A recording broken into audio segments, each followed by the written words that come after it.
It always starts with something small, a sound you tell yourself is nothing, a shape at the edge of your sight that you can't quite pin down. By morning, it's no longer a small thing. By morning, it has a name, a face, a footprint in the wrong place. I want to tell you 3 nights that started with tiny, dismissible details and ended with me looking over my shoulder for years. If you like these kinds of true stories, stay with me. And quick sponsor note before we dive in. This episode is brought to you by Nightlight, a small company that makes motion-sensing lights that turn on just enough to give you a sense of what's there without blinding you. They sent me a sample, and honestly, after what happened in my basement, I left one by the stairs. If you want to check them out, the link's in the description. But right now, listen to this. Story 1. The Woods. I like being alone in winter. There's a silence that isn't empty, the way snow eats sound, the thin, clean smell of fur, the way your breath puffs out in front of you and then disappears. I drove out to a patch of public land late one afternoon with Roscoe, my black lab, in the back seat. He slept in a curl against the sleeping bag while the heater kept the cab warm.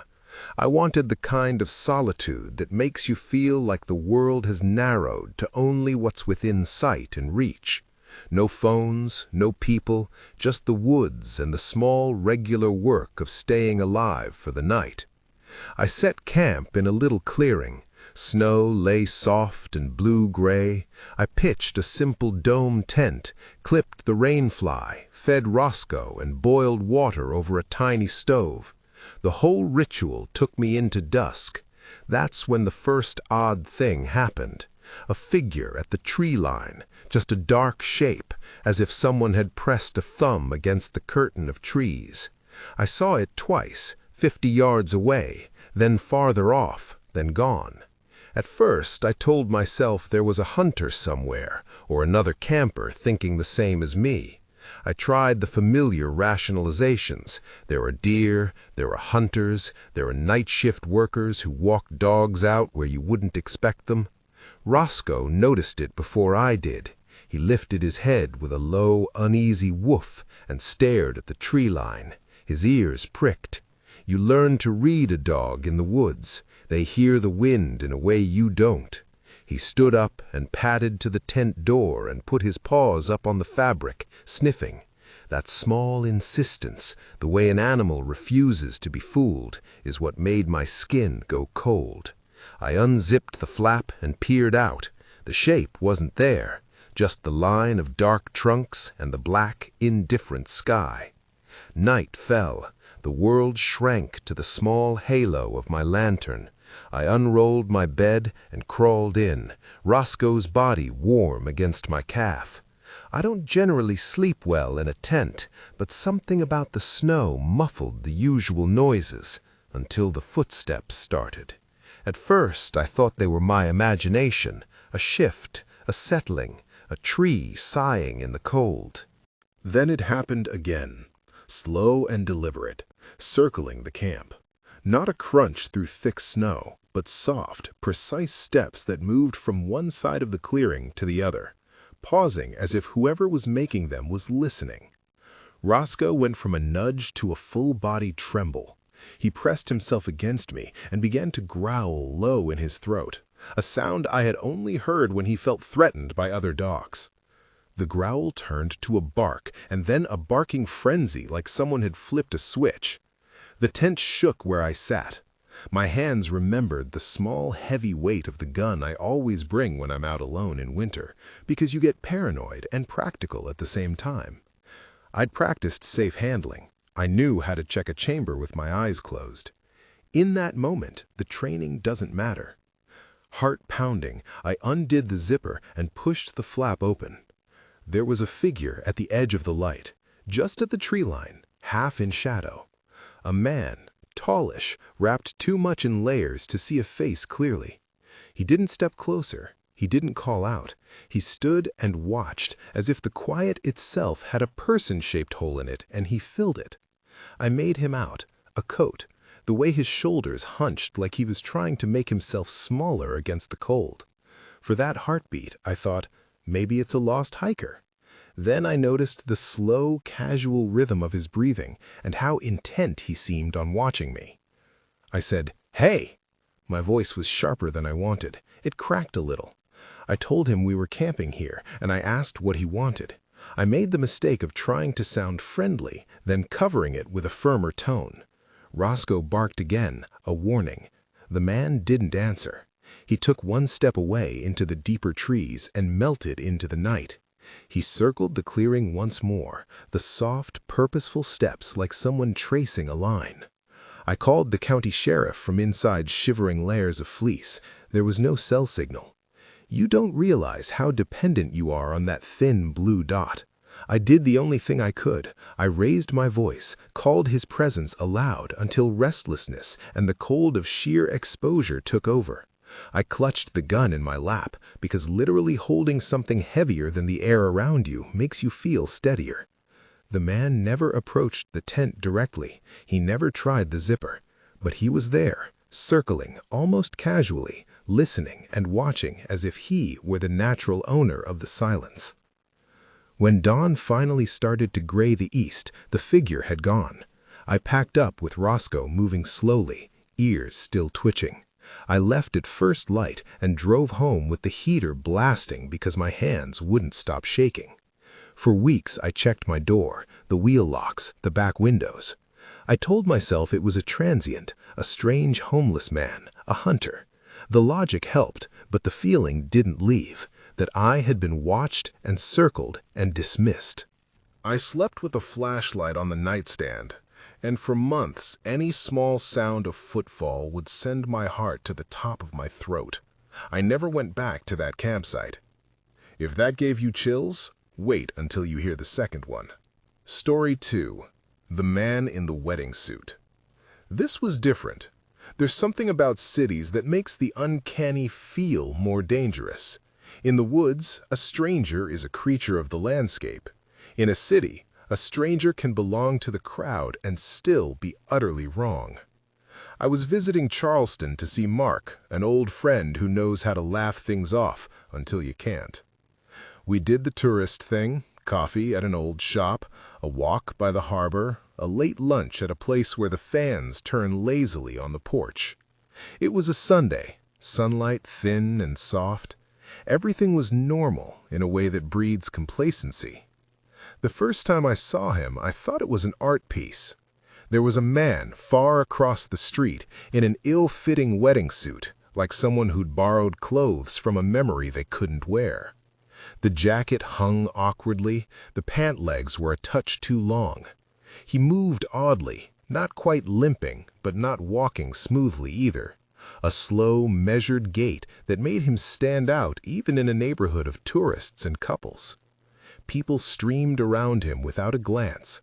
I pointed him out to Mark. He squinted and laughed, a half chuckle. "Someone's in a costume. Maybe a bachelor party?" We walked on. I couldn't stop thinking about him because he kept appearing. We'd be at a cafe, and through the window he'd be across the street, as if he'd teleported. An hour later we turned a corner, and he was standing under a street lamp staring at the same building. Not a different person who looked similar. The same coat, same stiff posture, same slow step. Every time I pointed and Mark looked, he would be there and then gone. Mark joked at first, trying to keep the air light, but I felt something else, the uncanny sense that someone is following, not by footsteps, but by glue. It's hard to explain the way a crowd can ignore someone who is clearly wrong. People stepped around him without stepping back. A mother with a stroller squeezed past. A delivery biker navigated a narrow lane and didn't give him space. It was as if the man, in his wrongness, had an invisible protection that made people keep their distance without registering why.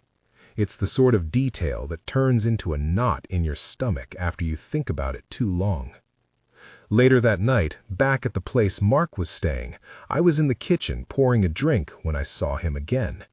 He stood at the end of the narrow street below the window, still in the same suit, hands at his sides, not looking up. My skin went cold. I told Mark. He walked to the window, and for the first time his expression on his face changed from curiosity to an off-balance kind of unease. Mark is not the sort of person to allow his face to betray him, but that night he looked uncertain. "Weird," he said. Then he shut off the lights so that the curtains didn't betray them to anyone outside. We tried to tell ourselves rational things. People dress oddly for art shows. Maybe it's a man with problems that have nothing to do with us. Maybe he's waiting for someone. But then we saw him again at a distance, and again, in places we couldn't have imagined he crossed so quickly. It was not simply that he moved around the city, it was that he seemed to be everywhere we could possibly see him in the next moment. A jump that didn't add up. At one point, when we were leaving a bar down by the water, he stood in the doorway like he'd been waiting for us. The jacket was now stained at one elbow, as if he'd leaned against something damp. He didn't speak. He tilted his head as if listening to something we couldn't hear. I felt ridiculous and terrified at the same time, the stupid human urge to be brave and the primal urge to run. Mark stayed calm outwardly, but his hands did not. They were fidgeting. He admitted later that the sight of that man made his stomach turn. We tried to follow him once to see which directions he favored, to know whether this was someone stalking us or someone looping the same streets. He would be a block ahead, resolute, and when we cut across and turned another way, he'd already be there, 2 steps ahead in the next place.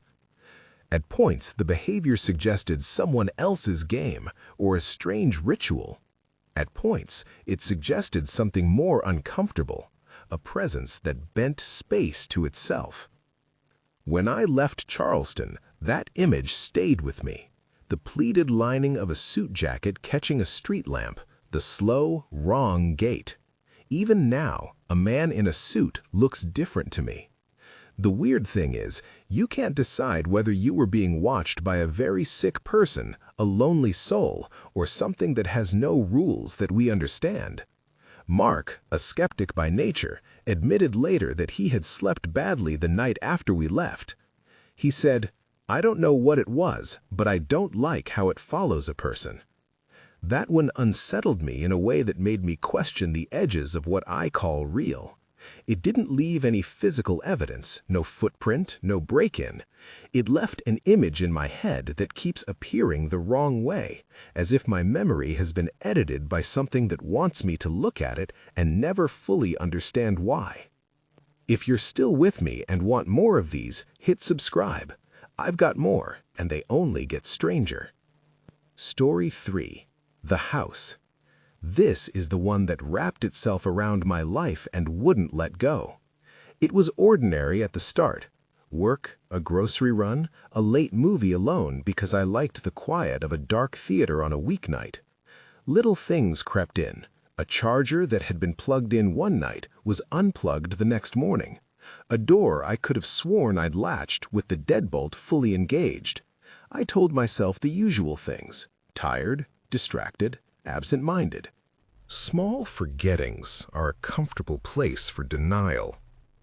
Then there were muddy smudges. One morning I noticed faint wet prints on the basement mat, like someone had stepped in the lawn and wiped their feet on the threshold. They weren't the kind you'd expect from a pair of boots. They were smudged in places, as if someone had walked with bare feet or socks, dragging and wiping. I thought at first that perhaps the neighbor's kid had come by. I set it down, shrugged it off, because our brains will always prefer ordinary explanations if we let them. The house is 1 floor above a shallow basement. The door to the basement is in a hall, and there's a wooden stair that creaks in one place. That creak had always been there. One night, I woke to a faint tapping sound, as if someone was testing wood for strength. It was slow, intermittent. Tap, tap, tap. At first, I thought it was the pipes. Then, clearer and closer, came a series of deliberate knocks on the bedroom door. I sat up. The clock read just after 3. My phone said 3:11 a.m. An animal in the attic makes noise. A truck down the street makes noise. A knock at that hour is someone on purpose. I kept the lamp low. The knocks stopped. I told myself it was some delivery or the neighbor getting keys wrong, but there was no reason to knock on a bedroom door in the middle of the night. The next day, I found more evidence. The bottom latch had been jimmied, a small scuff on the door frame as if fingers had slipped along wood to find purchase. My imagination filled in the spaces, growing, crocheting a picture tarp that covered what I didn't want to see. I put a new lock on, tightened the hinge. I told myself I'd be practical, not hysterical. But the clues kept adding up. There were traces in the yard, prints that started on the side path and seemed to vanish near the basement door. Inside, something else worried me. A phone charger unplugged and laid on the kitchen table in a way I didn't remember leaving it. A box that I could have sworn had been full was now half empty. These are ordinary disturbances, the sort that can be explained away by forgetfulness, by house guests, by the slipperiness of memory. They can also be the slow, quiet signals of someone occupying small spaces inside your life. I told a friend who laughed and said, "Maybe you're just messy." But the laughing stopped when we heard the tapping again. 3 light taps on the basement door, steady and slow. By then, my sense of safety had been eroded from the edges inward. I installed a camera, not to catch a murderer in the act, I told myself, but to know whether the creak was real or only in my head. The camera was a small thing, set to record motion in low light. It sat on a shelf, blinking a tiny red when armed. One morning, the footage showed a figure moving down the basement stairs at 3:11 a.m. Bare feet, a hoodie pulled up. They moved carefully, like someone who had learned where the squeaks were and avoided them. The person went down the stairs, looked around, and for a long minute stood just out of range of the camera. Then they moved slowly into the open, passing within clear view. My breath caught when I saw them stop and reach out, not wildly, not with purpose, but with a delicate, careful, almost reverent movement, as if they were handling someone's things, not to disturb them, but to make themselves at home. We called the police. They came and dug through the basement and the small, dim spaces where a person could hide. It was like opening curtains on a stage set, a pillow folded under a table, a blanket with a strange indent, a half-eaten sandwich wrapped in plastic. They found a pair of muddy footprints leading back to a no longer sealed vent and a loose board you could squeeze through if you were small and desperate. The officers were careful in their words: squatter, transient, improperly occupying a residence. But the point remained: someone had been living in my house without my knowledge, and that the police took action. What people don't always say about this kind of violation is how intimate it feels. There are practical things, sure, changing locks, installing better cameras, buying new doors. There are also the quieter things that don't show up on a checklist. The way the creak of the stairs, which had once been a quaint complaint, became a hazard. The way I would stand at the top of the stairs at night for a long time, listening for a rhythm that no longer felt ordinary. For months, I couldn't bring myself to go downstairs after the sun went down. I would wait until daylight and then move through the hall with a kind of cautious, ritual walking, checking every corner and trusting myself less and less. I told friends, and some shrugged, some got angry, some were afraid for me. But nobody could sleep in my bed for me or check the dark spots that took root in my mind. There were other consequences. My neighbor offered to keep an eye out. I started leaving lights on more often. I bought a lock for the basement that required a key and a bolt, and installed motion-sensing lights outside. Those actions did not make the fear go away. They only taught me how to live with it. The camera footage exists in a file I cannot delete. Sometimes I watch it and make myself look for the small tells, the timing, the way he paused at the edge of the light. I can't say whether the man was driven by need, compulsion, or some other hunger. All I know is the proof, a photograph of me sleeping at 3:11 a.m., a sequence of footsteps, a person found living in the place where I kept my tools and holiday decorations. After it happened, the police were careful and professional. They told me to keep evidence, to log what I found. They told me it was a common pattern. The small signs accumulate until someone steps over the line. The DA would look at the evidence. The guy was arrested, but he wasn't a monster in the sense of a storybook villain. He was painfully human, and that's part of what made it worse. He had no dramatic motive to explain what he'd done. He had taken the shape of my nights and lived inside it. The aftermath was a different kind of grieving, not for a person lost, but for a sense of the world being a predictable place that had been altered without permission. Conclusion. 3 nights, 3 different kinds of wrongness. The woods where silence was not empty. A city street where a man in a suit kept showing up as if he belonged to another logic. A home where privacy had been stripped down to evidence boxes and police reports. Each began as a small thing, a shadow against trees, a misfit in a crowd, a charger unplugged. Each grew until it was no longer something you could easily explain away. These stories aren't meant to terrify you for the thrill of it. They're a reminder that small, dismissible signs can be the first frame of something much larger. They remind me every time my phone pings or a step sounds in the hall that vigilance isn't paranoia when something has already happened. But they also remind me to hold on to facts, to document, to call for help, and to respect the slow work of rebuilding a sense of safety.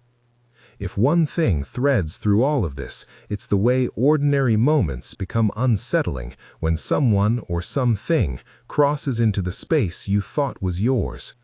The woods made me nervous for a long time. Charleston left a picture in my head I can't scrub clean. The man in my basement left a legal case and a house that feels different at dusk. I tell you these things not because I want you to be afraid, but because the small things matter. Notice them, record them, say them out loud. If this reached you, share it with someone who likes these kinds of true stories. If you want to hear more, subscribe and check out the playlist. I've got a few others that get under the skin in ways you won't expect. Thanks for listening.